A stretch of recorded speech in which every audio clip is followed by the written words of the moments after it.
Jadi sesungguhnya menuntut ilmu ini merupakan ibadah yang sangat agung.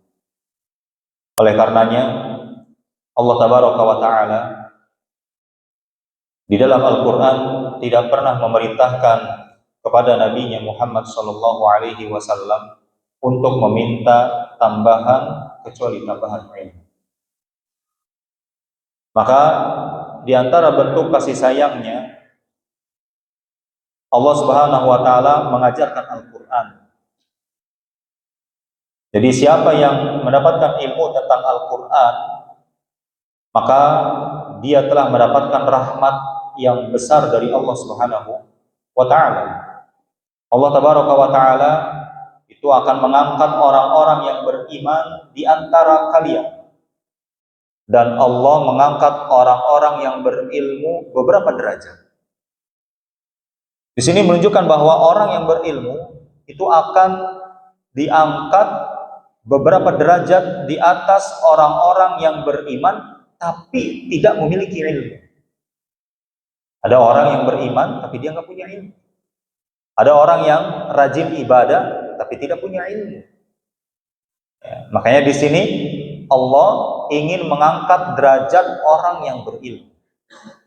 Oleh karena itu, ketahuilah bahwa ilmu itu tidak bisa diraih kecuali dengan pengorbanan. Kecuali diraih dengan keletihan, kepayahan, kecapean. Sebagaimana Al-Imam Yahya bin Katsir rahimahullahu ta'ala beliau menyebutkan, la yustaqa'ul ilm birohatil jism. Ilmu itu tidak akan didapatkan dengan berleha-leha atau dengan bermalas-malas. Kita lihat bagaimana kisahnya Nabi Musa alaihi salam. Ketika beliau mendengar ada Nabi Khadir yang memiliki ilmu yang tidak beliau miliki. Namun kita ketahui bersama bahwa Nabi Musa alaihi salam termasuk apa? Ulul azmi minar rusul, termasuk dari nabi-nabi pilihan, ulul azmi yang 5 itu. Tapi Nabi Khadir masuk ke dalam ulul azmi tidak masuk. Tapi lihat bagaimana Musa alaihi salam belajar kepada Nabi Khadir. Padahal kalau dibilang berilmu. Tapi ada suatu ilmu yang tidak dimiliki oleh Nabi Musa alaihi salam dengan apa yang dimiliki oleh Nabi Khadir. Tetap dia belajar ilmu.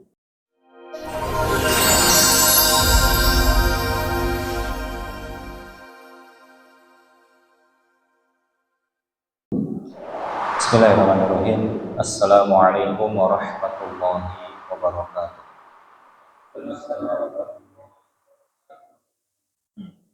Innal hamdalillah nahmaduhu wa nasta'inuhu wa nastaghfiruh wa na'udzu billahi min shururi anfusina wa min sayyiati a'malina. May yahdihillahu fala mudilla lahu wa may yudlil fala hadiya lahu. Wa asyhadu an la ilaha illallah wahdahu la syarika lah wa asyhadu anna Muhammadan abduhu wa rasuluh alladzi la nabiyya ba'dah, amma ba'd. Allahumma anfa'na bima 'allamtana wa 'allimna ma yanfa'una wa zidna ilman. Allahumma zidna imanan wa yaqinan wa fiqhan. Ayyuhal ikhwah, a'azzani Allah wa iyyakum. Alhamdulillah bi ni'matihi tatimmus shalihat.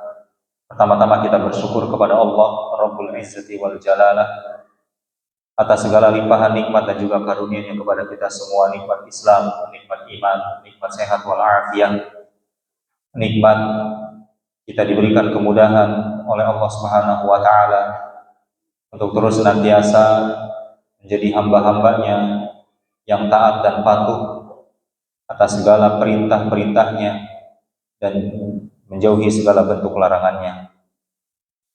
Bapak-bapak yang semoga dimuliakan oleh Allah Subhanahu wa Ta'ala, ada beberapa poin yang ingin saya sampaikan sebelum kita melanjutkan pembahasan. Ya. Jadi sesungguhnya menuntut ilmu ini merupakan ibadah yang sangat agung. Oleh karenanya Allah Tabaraka wa Ta'ala di dalam Al-Quran tidak pernah memerintahkan kepada Nabi-Nya Muhammad Sallallahu Alaihi Wasallam untuk meminta tambahan kecuali tambahan ilmu. Jadi tidak pernah Allah Tabaraka wa Ta'ala memerintahkan Nabi Muhammad Sallallahu Alaihi Wasallam untuk meminta sesuatu kecuali tambahan ilmu. Sebagaimana Allah Subhanahu Wa Ta'ala mengatakan, wa qur rabbi zidni ilman. Ya, katakanlah, ya Allah, tambahkanlah ilmu kepadaku. Maka di antara bentuk kasih sayangnya Allah Subhanahu wa Ta'ala mengajarkan Al-Qur'an. Jadi siapa yang mendapatkan ilmu tentang Al-Qur'an, maka dia telah mendapatkan rahmat yang besar dari Allah Subhanahu wa Ta'ala. Sebagaimana Allah Subhanahu wa Ta'ala mengatakan, yarfa'illahu alladhina amanu minkum walladhina utul ilma darajat. Allah Tabaraka wa Ta'ala itu akan mengangkat orang-orang yang beriman di antara kalian, dan Allah mengangkat orang-orang yang berilmu beberapa derajat. Di sini menunjukkan bahwa orang yang berilmu itu akan diangkat beberapa derajat di atas orang-orang yang beriman tapi tidak memiliki ilmu. Ada orang yang beriman tapi dia nggak punya ilmu. Ada orang yang rajin ibadah tapi tidak punya ilmu. Ya, makanya di sini Allah ingin mengangkat derajat orang yang berilmu. Nabi kita Shallallahu Alaihi Wasallam juga menyebutkan, may yuridillahu bihi khairan yufaqihu fid din. Siapa yang Allah inginkan kebaikan baginya, maka Allah akan buat dia paham tentang agama. Artinya Allah Subhanahu wa Ta'ala itu akan membuat orang tersebut memiliki ilmu. Maka di sini kata para ulama, siapa yang Allah inginkan baginya berupa kebaikan yang besar karena pemahaman agama, yaitu terhadap ilmunya, dia adalah merupakan kebaikan yang sangat besar. Maka itu diraih dengan Diraih dengan ilmu. Ketika Nabi Shallallahu Alaihi Wasallam ditanya tentang orang yang terbaik dari kalangan Arab, maka Nabi Shallallahu Alaihi Wasallam mengatakan, khiyarukum fil jahiliyah, khiyarukum fil islami idza faqahu. Sebaik-baik kalian ketika di zaman jahiliyah, sebelum mengenal Islam, itu akan menjadi terbaik pula ketika Islam. Ya, dengan syarat apa? Dengan syarat jika mereka paham tentang agama. Oleh karena itu, ketahuilah bahwa ilmu itu tidak bisa diraih kecuali dengan pengorbanan. Kecuali diraih dengan keletihan, kepayahan, kecapean. Sebagaimana Al-Imam Yahya bin Katsir rahimahullahu ta'ala beliau menyebutkan, la yustata'ul ilm birahatil jism. Ilmu itu tidak akan didapatkan dengan berleha-leha atau dengan bermalas-malas. Makanya kita lihat bagaimana para ulama salaf ini mendapatkan ilmu ya dengan dua cara. Itu hanya di antara saja. Yang pertama apa? Yang pertama rihlah talabatul ilm, yaitu melakukan perjalanan untuk mencari ilmu. Melakukan perjalanan mencari ilmu. Saya datang ke sini bukan untuk mencari ilmu, tapi untuk mengajarkan ilmu. Ya, dan alhamdulillah yang hadir ada. Ya, berarti apa? Berarti kita harus melakukan perjalanan untuk mencari ilmu. Lihat bagaimana para ulama salaf, mereka berkorban untuk Untuk ilmu, yaitu melakukan safar atau perjalanan yang jauh untuk menuntut ilmu. Jadi di zaman dahulu safar itu tidak seperti sekarang. Kalau panas pakai mobil, Kalau jalan kaki pakai payung, kalau kehujanan pakai jas hujan, ya, dan lain sebagainya. Tidak seperti apa zaman sekarang. Safarnya zaman dahulu sangat berat. Bagaimana kendaraan yang terbatas, kemudian juga terik matahari yang begitu dahsyat, cuaca yang sangat ekstrim. Kalau misalkan dingin, sangat dingin sekali. Ya. Dan memerlukan apa? Memerlukan bekal, itu uang yang sangat apa? Yang sangat banyak. Bahkan ya, Imam Syu'bah itu mengatakan apa? Man talabal hadis muflis. Jadi siapa yang mencari ilmu hadis, maka dia akan bangkrut. Karena kenapa? Karena orang yang belajar tentang ilmu hadis, dia harus mengecek siapa yang meriwayatkan ilmu hadis. Misalkan hadis tentang niat itu diriwayatkan oleh imam ini, imam ini, imam ini, imam ini. Kita cek nih satu persatu nama-namanya. Ya, bagaimana? Apakah dia hafalannya kuat atau lemah? Atau dia pelaku maksiat atau bukan? Dicek. Maka apa? Kita harus beli kitabnya. Begitu. Ya. Dan juga misalkan hadis ini diriwayatkan oleh Imam Bukhari, oleh Imam Tirmidzi, oleh Imam An-Nasa'i, oleh Imam ya Ad-Darimi, dan juga imam-imam yang lain dari kalangan ulama hadis. Dilihat, dicek. Berarti butuh berapa itu? Ya, butuh berapa kitab? Dan hampir harga kitab ya itu satu kitab kalau misalkan ratusan halaman itu bisa sampai habis apa? Bisa sampai habis jutaan. Kita kalau misalkan beli kitab jutaan, mikir-mikir dulu. Ya, lebih baik buat apa? Buat hidup kita dengan keluarga kita. Ulama terdahulu mereka ada uang untuk ilmu dan ada uang untuk keluarga. Seperti itu. Ya, Al-Quran zaman sekarang bisa dibagi dengan gratis. Zaman dulu butuh pengorbanan. Untuk mengumpulkan mushaf ini menjadi satu, itu butuh pengorbanan. Darah yang mereka korbankan. Bagaimana para sahabat Nabi SAW, para penghafal Al-Quran itu dibunuh oleh orang-orang kafir. Ya, seperti itu. Kita lihat bagaimana kisahnya Nabi Musa alaihissalam. Ketika beliau mendengar ada Nabi Khadir yang memiliki ilmu ya, yang tidak beliau miliki.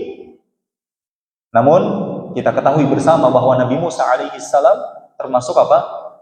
Ulul azmi minar rusul, termasuk dari nabi-nabi pilihan, ulul azmi yang 5 itu. Tapi Nabi Khadir masuk ke dalam ulul azmi tidak masuk. Tapi lihat bagaimana Musa alaihissalam belajar kepada Nabi Khadir. Padahal kalau dibilang berilmu.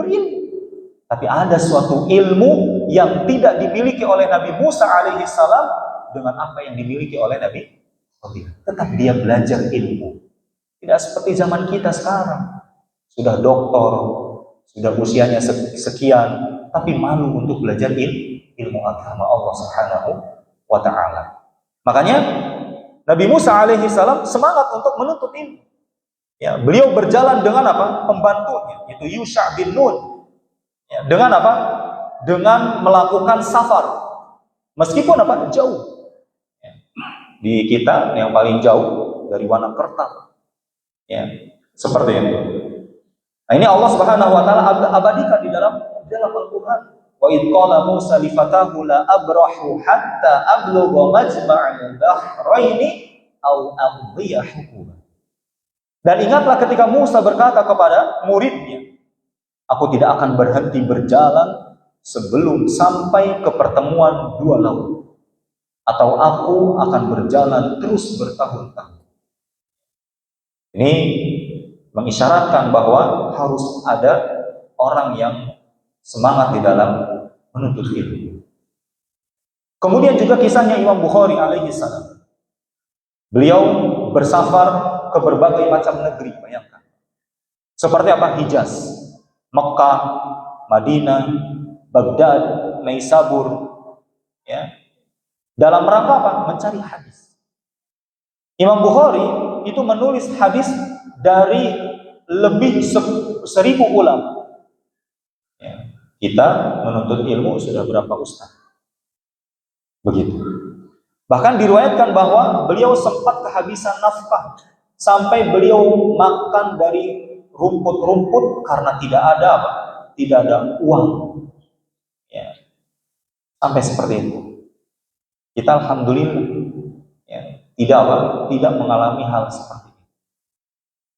Ya, mungkin sebagian juga ada yang makannya dengan garam doang. Ya, zaman dulu makannya dengan apa? Sambal, ya. Kemudian talas umpamanya, dan juga yang lain.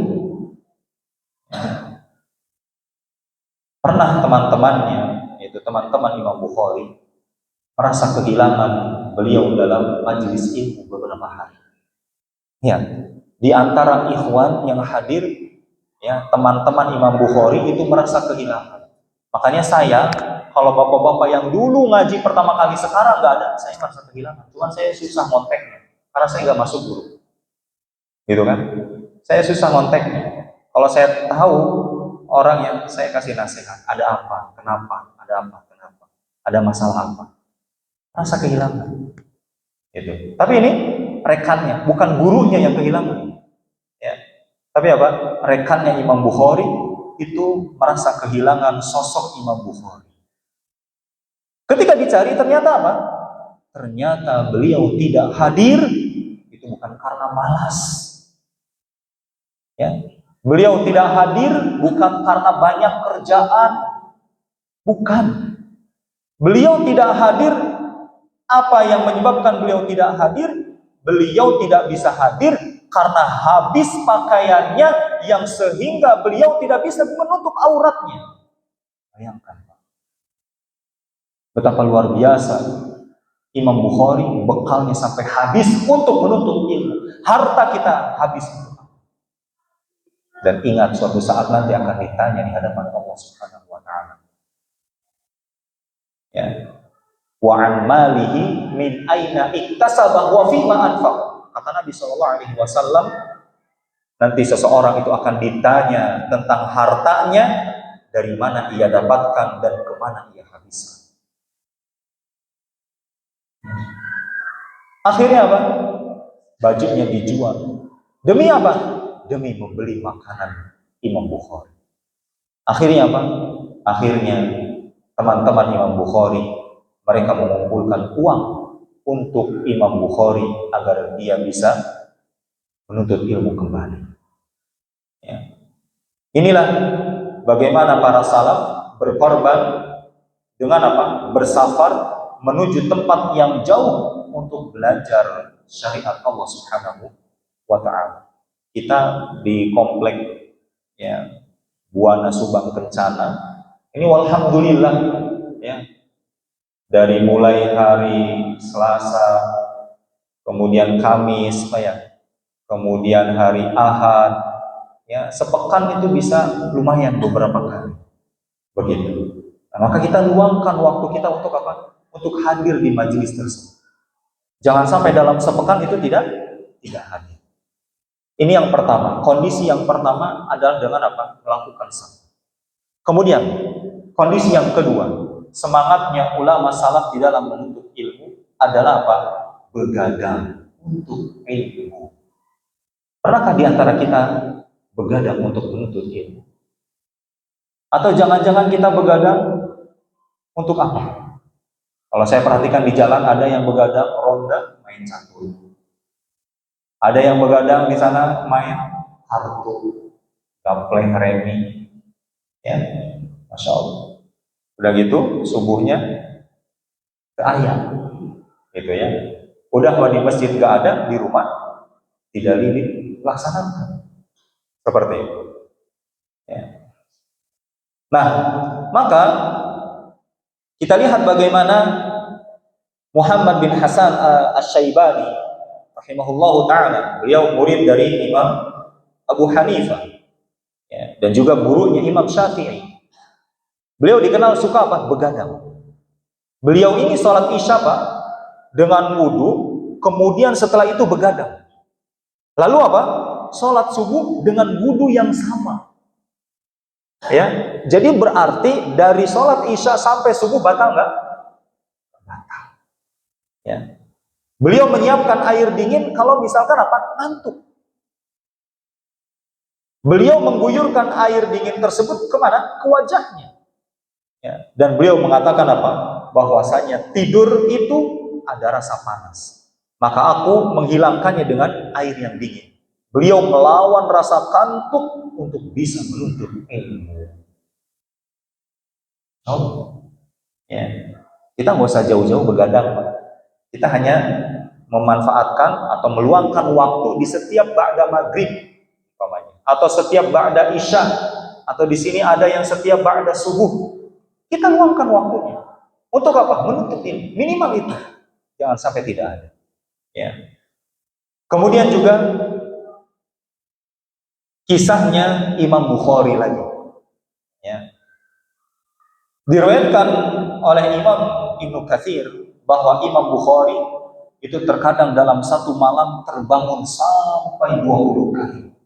Kalau kita berkali-kali, buat apa? Paling buang air kecil, langsung apa?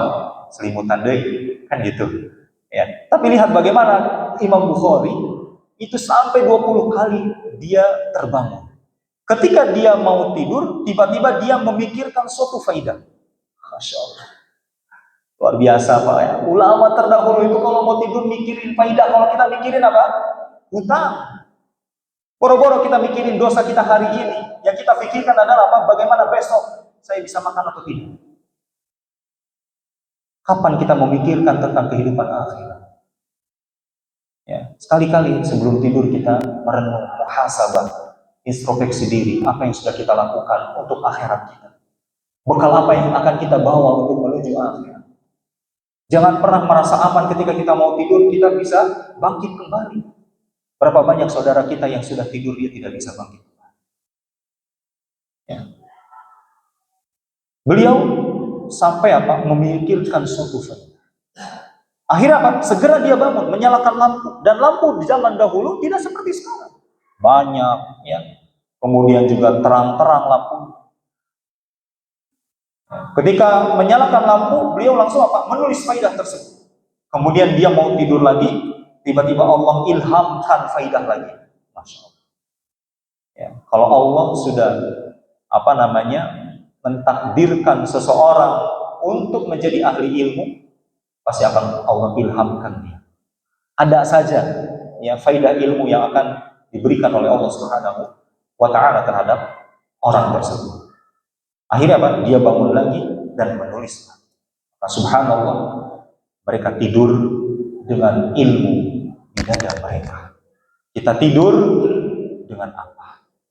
Sementara kita kadang tidur dengan membawa berita-berita yang tidak jelas.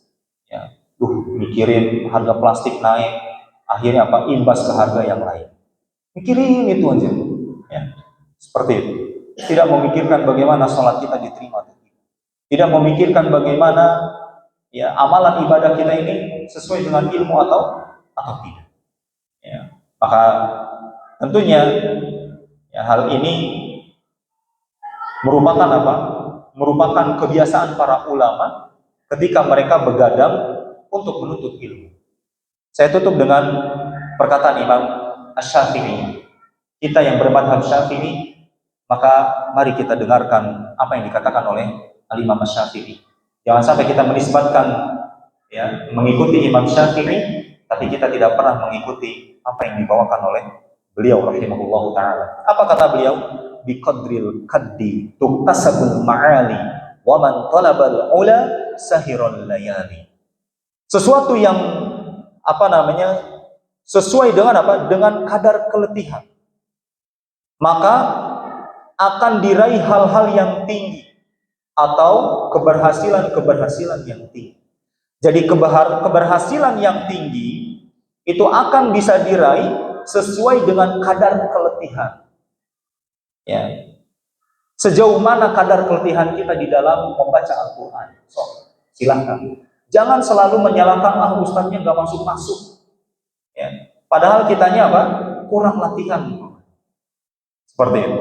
Maka kita lihat kadar keletihan kita untuk melatih huruf hijaiyah, sifat hurufnya, kemudian hukum-hukum tajwidnya sudah sejauh mana.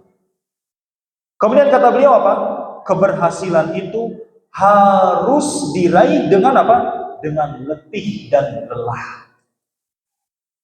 Ya. Saya dulu kalau belajar itu dengan teman-teman, sampai kalau di perpustakaan itu bawa gayung, taruh di meja, ya, sebagaimana tadi yang dilakukan oleh sebagian ulama itu dibasuh, ya, dibasuh sampai seperti itu, ya, sampai seperti itu dilakukan oleh sebagian orang-orang yang sudah merasakan lezatnya menuntut ilmu. Ya. Makanya kalau orang yang sudah merasakan lezatnya menuntut ilmu, ya Pak, itu dia kalau misalkan gak hadir itu merasa apa? Merasa kehilangan. Ya, kalau ustadznya gak hadir, kalau kajian gak ada, itu merasa apa? Kehilangan. Begitu. Ya, beda dengan santri. Kalau santri mungkin mereka masih pikirannya main-main. Begitu. Beda dengan kita. Ya, kalau mereka santri itu tidak ada tuh rasa kehilangan belajar. Senang malah. Kadang kalau gurunya gak ada, mereka apa? Tidur. Itu sering saya dapati. Tapi selalu saya nasihati biar apa? Biar mereka nggak rugi. Ya, sudah bayar iuran sekian juta, tapi malah kerjaannya tidur main. Begitu.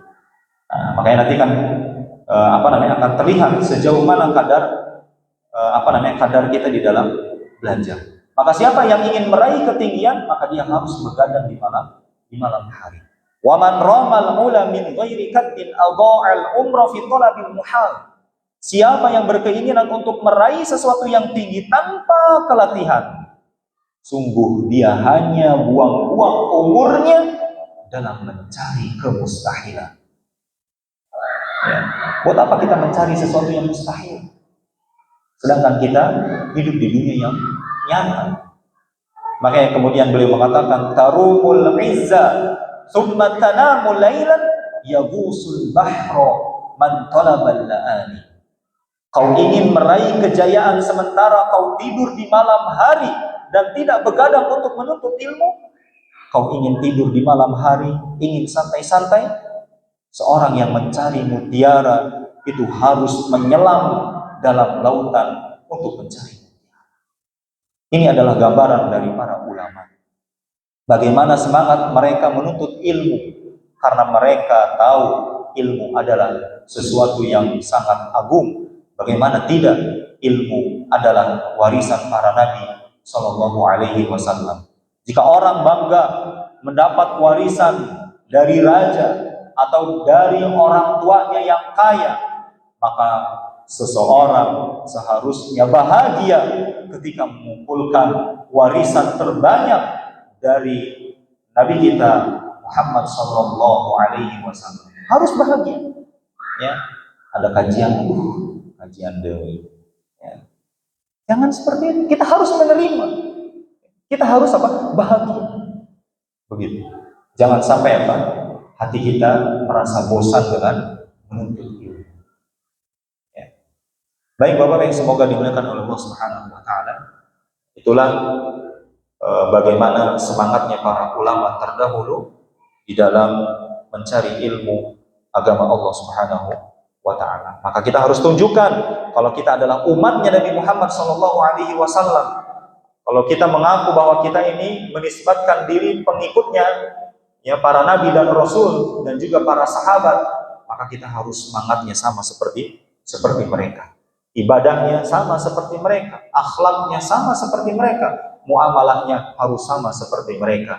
Makanya Imam Malik rahimahullahu taala mengatakan lan yasluha akhir hadhil ummah illa bima salaha awwaluha. Itu tidak akan baik generasi akhir sampai dia mengikuti generasi terbaik, yaitu generasinya para sahabat Nabi Shallallahu Alaihi Wasallam.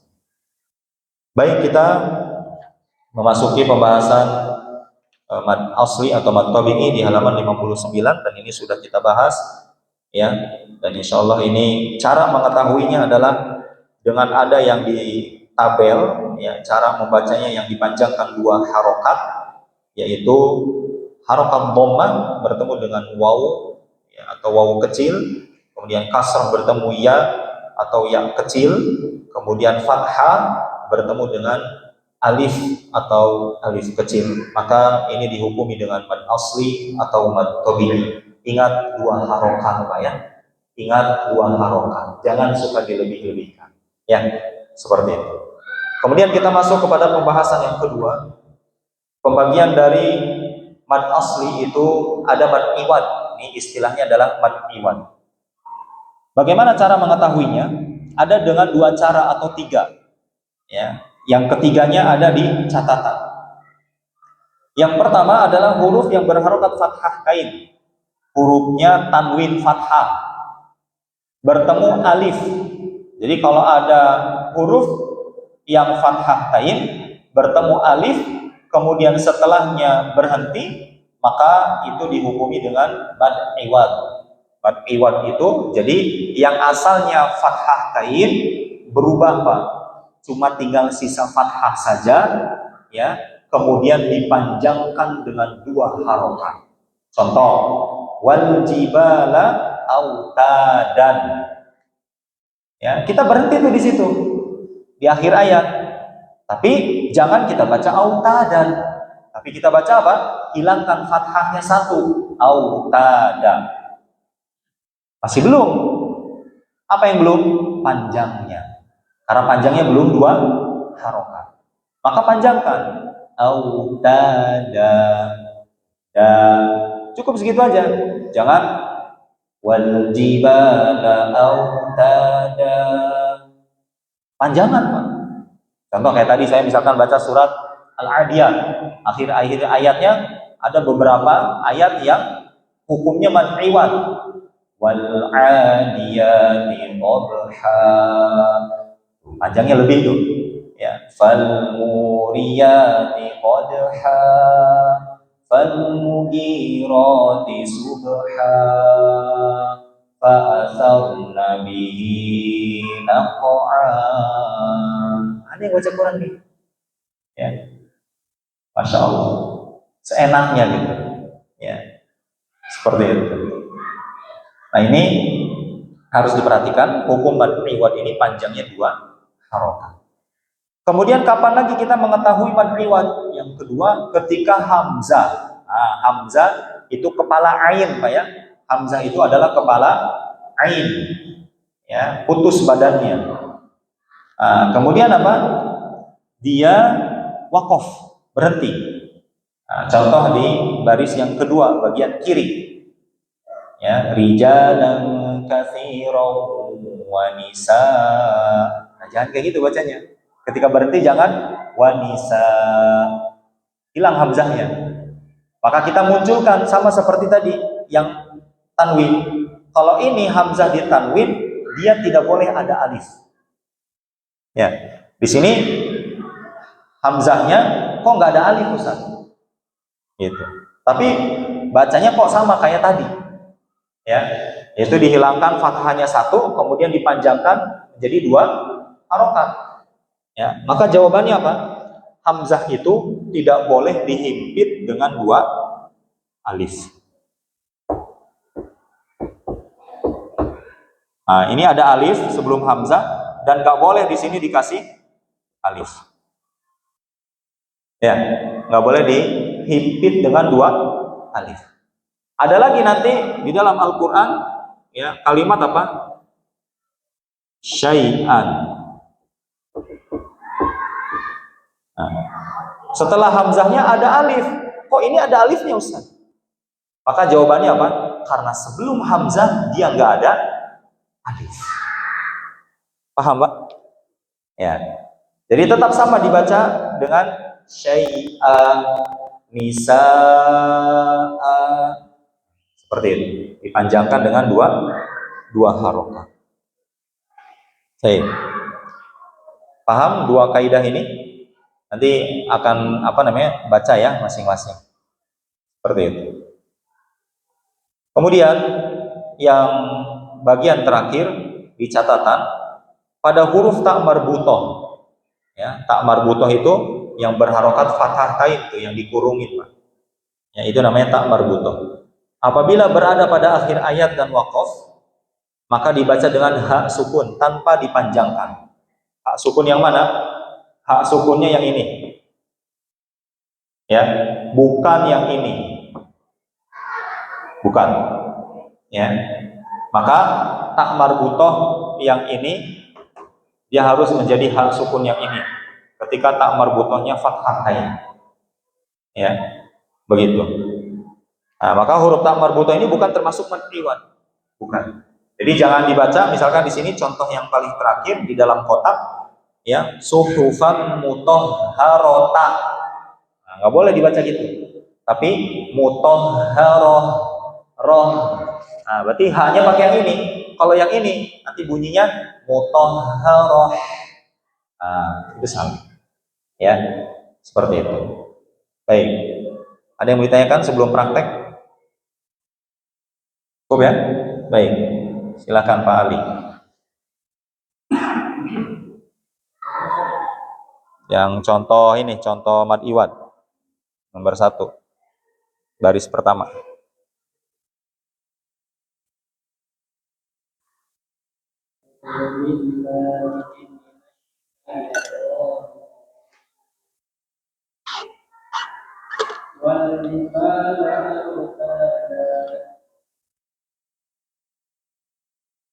Terus?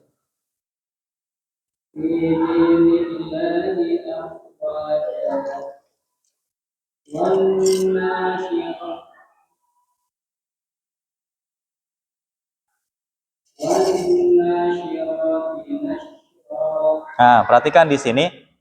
Di sini huruf na dan ro kok bisa dipanjangkan? Apa hukumnya, Pak Ali? Apa hukumnya? Nun dengan ro-nya panjang. Apa hukumnya itu? Hah? Hukumnya apa? Apa? Ya, apa hukumnya? Mad badal? Kita kan belum bahas mad badal, Pak. Di halaman sebelumnya tadi. Itu kan. Baru juga berapa menit ya. Gimana kalau ketemunya seminggu sekali? Ya. Mad tabi'i. Kan tadi ada harokat fathah ketemu alif. Nah, di sini ada alif kecil. Ya. Fathahnya mana Ustaz? Tuh di atas tasydid ada fathah. Gitu. Baik, silakan dilanjut selanjutnya.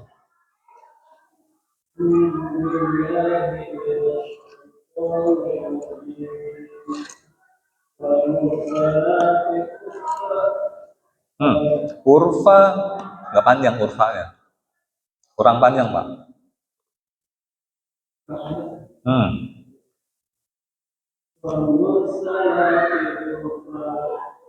Ya. Ya.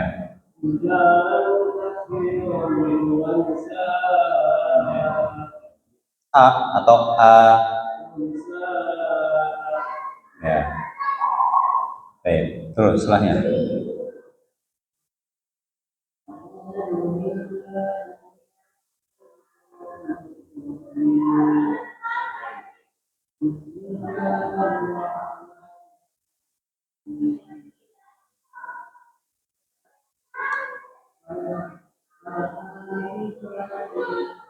T-nya panjang pendek? Kenapa pendek? Karena huruf T-nya nggak ada huruf ya sukun setelahnya. Jadi harus pendek.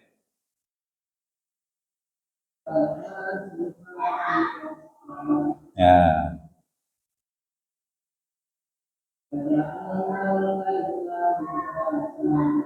Bagus. Terus setelahnya.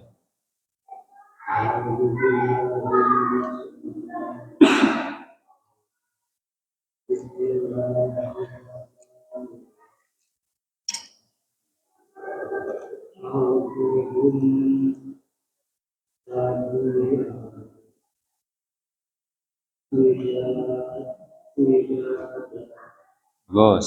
Terus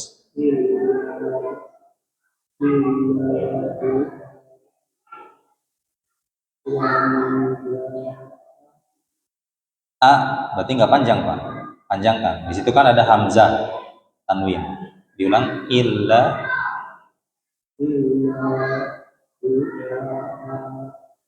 Jangan berhenti di situ, Pak. Kalau di setiap segitu berhenti, nanti apa namanya hukum-hukum tajwidnya hilang. Disatukan aja. Doa wanida.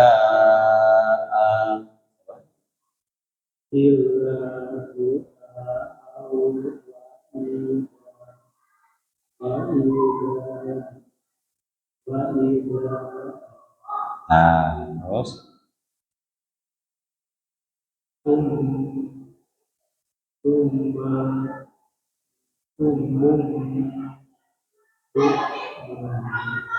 nah, kalau berhenti jangan bukmun, bukhem, gitu ya, bukhem, ya. Jadi kalau mau berhenti kayak gitu. Tapi kalau dibacanya bukmu, misalkan, pengen jadi mad iwad nggak bisa, karena syaratnya harus fathah ain. Sedangkan di sini domah ain. Ya, satu lagi. Nanti kita lanjut setelah sholat isya.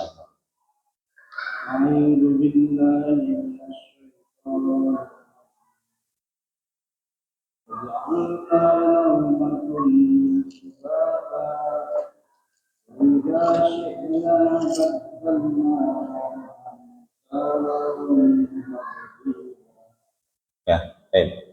Nanti insya Allah kita lanjutkan yang ada di dalam Al-Quran, Pak ya, di surat Abasa kalau nggak salah banyak contohnya.